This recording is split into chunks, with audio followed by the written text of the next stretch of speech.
of industry. But right now, from the 10th to the 14th of June 2019, the 5th Nairobi Innovation Week will be going down. And during that, period, there will be awesome showcasing of innovations from Kenya. And right now, I'm joined by Professor Madara Ogot, who is the DVC Research, Production and Extension at University of Nairobi. I'm really glad you're able to speak to business today. First of all, sir, what is the space of innovation in our education system and we as a culture? Where do we stand? Well, we haven't been doing very well in the past, but recently we have begun to do a lot better. And a lot of that is to do with our young people and the way they're being raised. I'm sure for all those who have kids know that they tinker more and they know a lot more with electronic devices than we ever did. They're also more free thinkers than we ever were. We were more textbook as we went through to school. They are more want to use their hands and being able to learn things and develop new things than we ever were. But a lot of that curiosity is missing from the curriculum. It doesn't allow them to be able to explore new areas and new things, to be able to make mistakes and learn from those mistakes.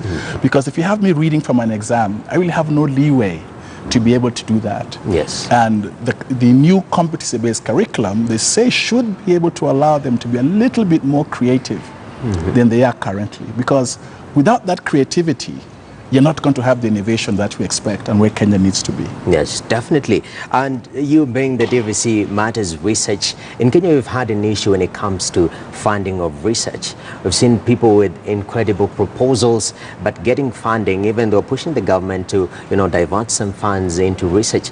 Where do we stand in terms of the role of research in promoting innovation? Do you think when we pump more into research will lead to more innovations in the country?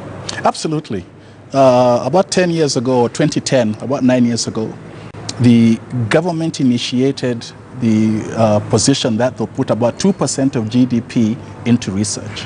They haven't reached that point yet, but that was the establishment of the National Research Foundation.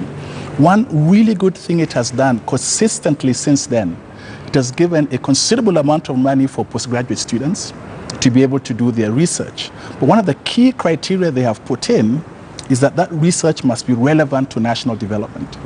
So it's the case where the students propose what they want to do, it is vetted, and they say, okay, fine, this will contribute to national development. Because a key challenge our students have had is have this wonderful idea for research, but I have no money.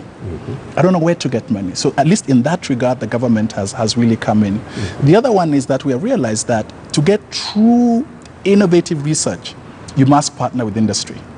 Industry has really been kept away from universities for a long time, but they're slowly coming back to universities, especially the telecoms, in a big way, and a lot of the foreign multinationals are coming in, actually sponsoring research, agreeing that whatever intellectual property is generated will be shared between them and the researchers themselves. So we're beginning to see a lot of that develop within the university structures as well. All right. So partnerships are very key, especially with the private sector coming into it. Now, you're speaking about young people, and young people by themselves face their own set of challenges compared to the previous generation, which we shall be looking shortly into. But Nairobi Innovation Week, as the name suggests, it's Nairobi Innovation Week. What do we expect coming 10th to 14th of June?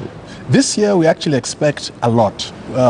We're setting up what we're calling the largest showcase of startups in East Africa. And as the startups have been signing up, we already crossed that threshold to be the largest. We expect to be over 50 startups. A startup is simply meaning them young people who have decided that they will not look for employment.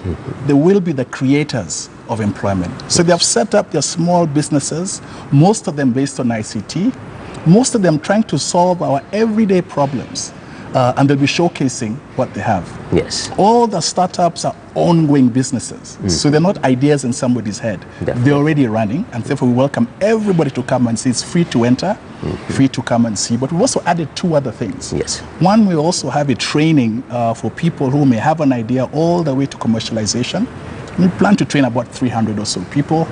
And then we also have what's called an innovation summit. Yes. Here we're looking for all the leaders from academia, from industry, from government to come together and discuss all things innovation. All right. Around all that, there'll be another whole series of events. We just ask your viewers to simply go to innovationweek.co.ke. Definitely. And all the events are listed there. Okay, and closing up, there is an application called RADA. Now, as a young person, you know, when you capture something, have you understood? We used to be told umerada. Yeah. Yeah. Yes. And right now you're launching an application called RADA. What is it all about, and how can Kenyans, benefit from it?